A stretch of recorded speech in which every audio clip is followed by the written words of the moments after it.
Oh, hello everyone. It's Susie, Crypto Granny here. The date is, what is it? The 13th, I think, of April.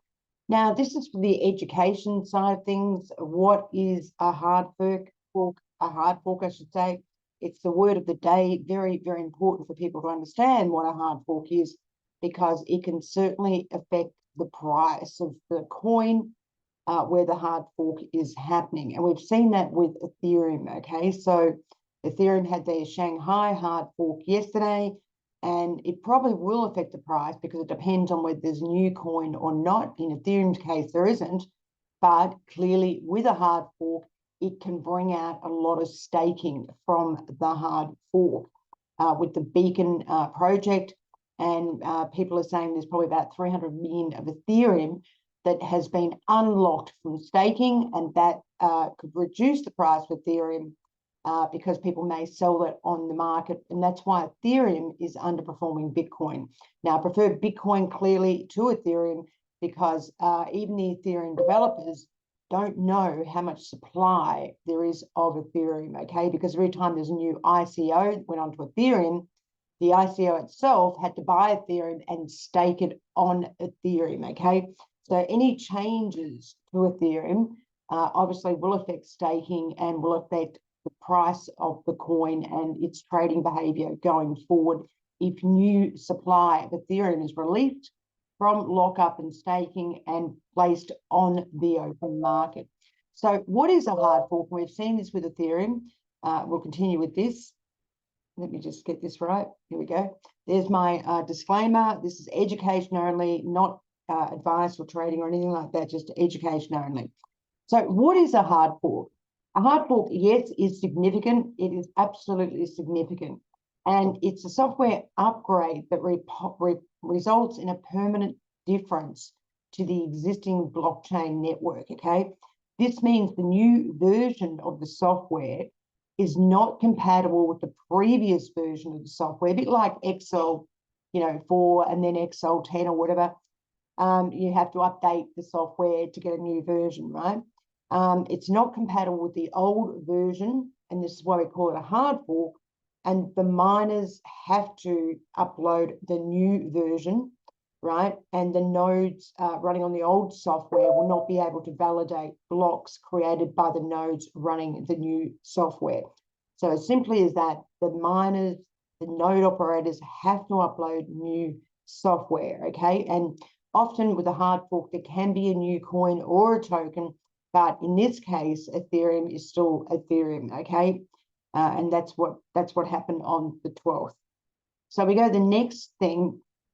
We see this is very important to look at our calendar for any hard forks and any token unlocks, right? So we can see that this is high. This is a high alert. Shanghai upgrade. With Ethereum, we've got token unlock for ULA, which means more tokens can come to the market, plus anything else. And one to note here is Galaxy. They have a token unlock. I don't know how much that is, but this will always affect the pricing of that coin or token. So really, really important people to understand this. There's been many hard forks, and we've seen it.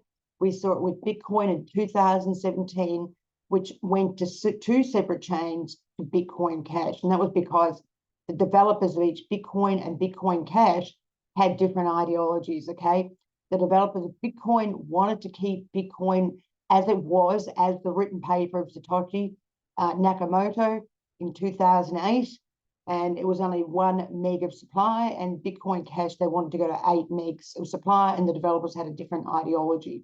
But what we've found, even though there's been many Bitcoin hard forks, and I think off memory, about 47 hard forks, what we've found is the original underlying Bitcoin still performs better than the hard forks where another coin is established, okay? We also saw it with Ethereum. A hard fork was created with the Ethereum blockchain in 2016, where there was an infamous DAO attack, and they had to do a hard fork to separate two Ethereum chains, and what evolved was Ethereum and Ethereum Classic ETC.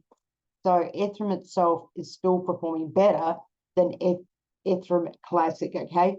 Ethereum Classics had hacks, so is Ethereum, but they both performed separately as different coins and different blockchains, okay, and different miners on those chains. This hard fork did not develop into a new coin, but certainly it's an upgraded software where the old software will not work anymore for the node operators. That the node operators are primary to basically authorize transactions and to make sure there's no bad transactions or bad actors within those transactions. So hard forks can be controversial within a blockchain community because everyone needs to participate who are part of that blockchain community to vote on a hard fork. And often, as we saw with Bitcoin and Bitcoin Cash, it led to a split in the community. Hard forks are often initiated to implement new features or to fix security vulnerabilities, okay? Absolutely imperative. However, they can be initiated, as I said, due to ideological differences among community members, and we saw that with Bitcoin and Bitcoin Cash all those years ago. A hard fork, as I said, can create new cryptocurrency tokens, but it may not necessarily, as we saw with the latest hard fork, the Shanghai hard fork of Ethereum, okay? But it is a new version of the blockchain with different rules for validation and rewards, and possibly different security features and all sorts of things. If you've got any questions, please do come back to us on this. So often also there can be airdrops related to a hard fork. So airdrops can be related to a hard fork, and in a way this makes sense because they distribute newly created tokens or coins resulting from the hard fork to the existing cryptocurrency holders and the stakers of the network, right? And as we said, the hard fork will and does create a new version of the blockchain.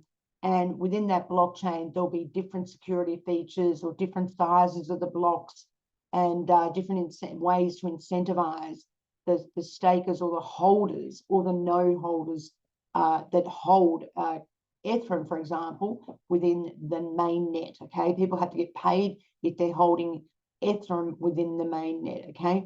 And we saw this again with Ethereum in 2017.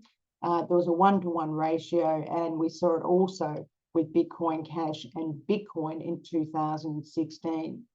It is very important to note that not all hard forks will have airdrops.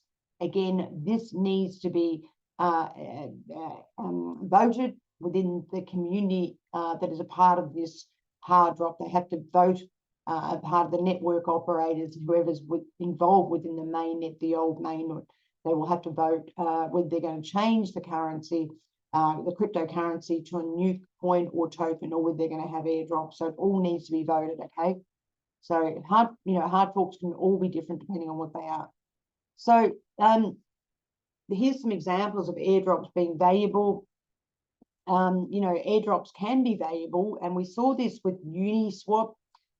There was an airdrop to users of Uniswap decentralized DEX in 2020, and the price of Uniswap immediately went up and maintained its relative high, okay? Sometimes a hard fork may do the opposite. It could reduce the price of the airdrop or the next coin or even the existing coin, okay? It does depend on increased adoption, clearly, the incentivization of people to operate the mainnet and to keep the mainnet secure and valid for valid transactions and exclude bad actors, okay? And it comes mainly from the developers of the blockchain and, how they get re-incentivized and for their work, basically. Again, airdrops can be used to build a very strong community and to give the community that's invested in the original coin rewards, and it gives them a sense of loyalty and engagement amongst their user base, right? It can increase, obviously the holders within that community, because, giving people free airdrops is money, it's a reward, but also it helps with marketing, developing governance of the blockchain. And we've seen that with BAT, with its decentralized advertising platform within the Brave browser, okay? Overall, generally, airdrops are for free if you hold existing coin or token, and look at something for nothing, right? So yes, it is valuable, and it's a great thing to build up a strong community because you're giving something back. But again, every airdrop and hard fork will have different market conditions to how it changes the existing price of the existing coin or a new coin, right? A hard fork is not always the same, and you need to understand that. And that's why we need to understand what a hard fork means, okay? Because it can vary depending on what the community has voted on, and it's really important. So, again, hard forks can affect lockup strategies like we've seen with Ethereum. After the hard fork, apparently people are estimating there's 300 million units of Ethereum that could possibly come out to the market. People are concerned that it might basically reduce the price of Ethereum. I think we've already seen that because Ethereum is not keeping up with Bitcoin, okay?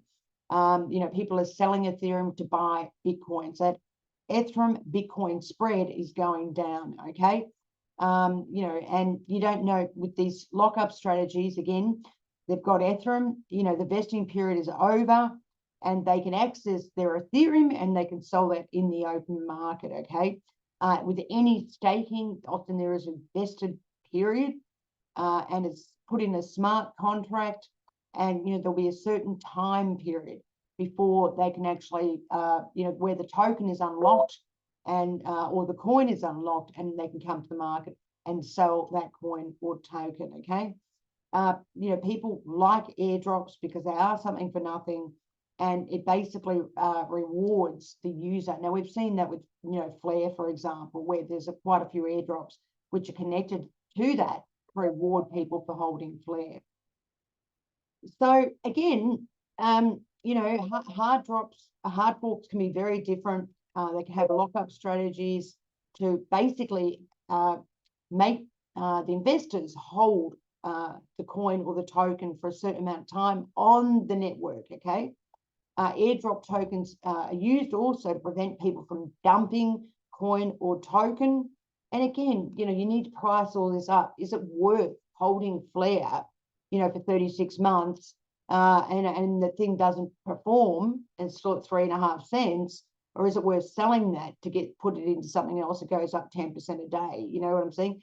You need to really look at this and understand the restrictor requirements of some hard drops and also lockup strategies and how long you have to stay from it.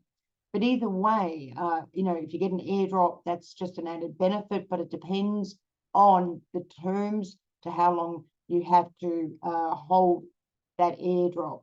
So hard forks can be all different things, right? In conclusion, a hard fork could change the coin to another coin, like we saw from Bitcoin to Bitcoin Cash, or it may not change the coin like we've seen Ethereum just recently, but there's unlocked strategy for Ethereum coming out of the market, which was tied into the mainnet with a lockup strategy for probably 18 months or so. And with this one, there's no airdrops or anything, so there's no incentive for people to now stake the unlocked Ethereum. So this is why people are saying, 300 million of Ethereum comes to the market, the Ethereum price is going to be very vulnerable in the short term to the prices coming down. So I hope that's clear, guys and girls and guys. If you've got any questions, please do come back to me. Thank you very much for listening.